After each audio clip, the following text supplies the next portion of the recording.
La raison est tout à fait simple. Tout ce qui s'est fait jusqu'à maintenant, à travers, bien sûr, l'Église Vie et Lumière, à travers l'Association sociale nationale internationale Tsigane, la SNIT, à travers l'association Action Grand Passage, c'est fait en relation soit avec les autorités de la Fédération protestante des églises d'un côté, soit avec les autorités ministérielles, ministère de l'Intérieur, ministère des Affaires sociales, etc., d'autre part.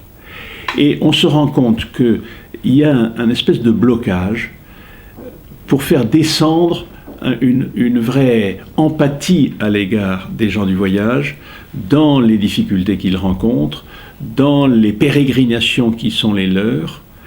Et du coup, nous souhaitons mobiliser en priorité le monde des associations cultuelles protestantes, des communautés locales protestantes, mais au-delà des communautés, on va dire, villageoises, locales, autour de la problématique de l'accueil des gens du voyage. Et on sent bien qu'il y a une espèce de barrière à dépasser, qui fait que, en fait, globalement, la population française est réticente à l'égard des gens du voyage.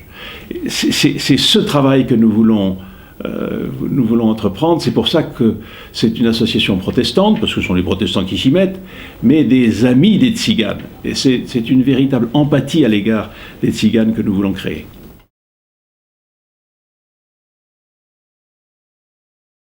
Probablement la première mission, c'est d'informer.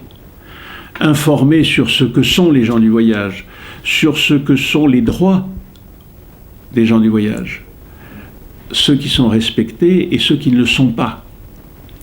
Mais plutôt que d'aborder de manière, vous voyez, un peu technique, juridique, les questions, nous voulons les aborder de manière extrêmement concrète. Du 1er mai à fin octobre, grosso modo, rien que pour Vie et Lumière, l'Église Vie et Lumière, c'est environ 120 groupes qui vont, de 15 jours en 15 jours, pérégriner sur la France entière.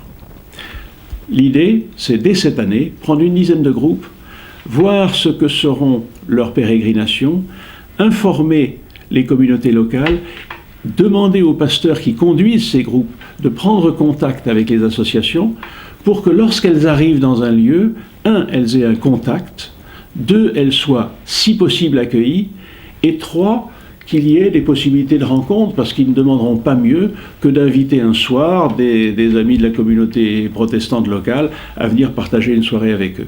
À travers, vous voyez, cette création de relations, d'empathie les uns à l'égard des autres, il y a probablement, sur la durée, une possibilité de créer ce dépassement des barrières qui aujourd'hui font que les Tziganes, les gens du voyage, sont un peu en marge de la société. Bien que français depuis des centaines d'années.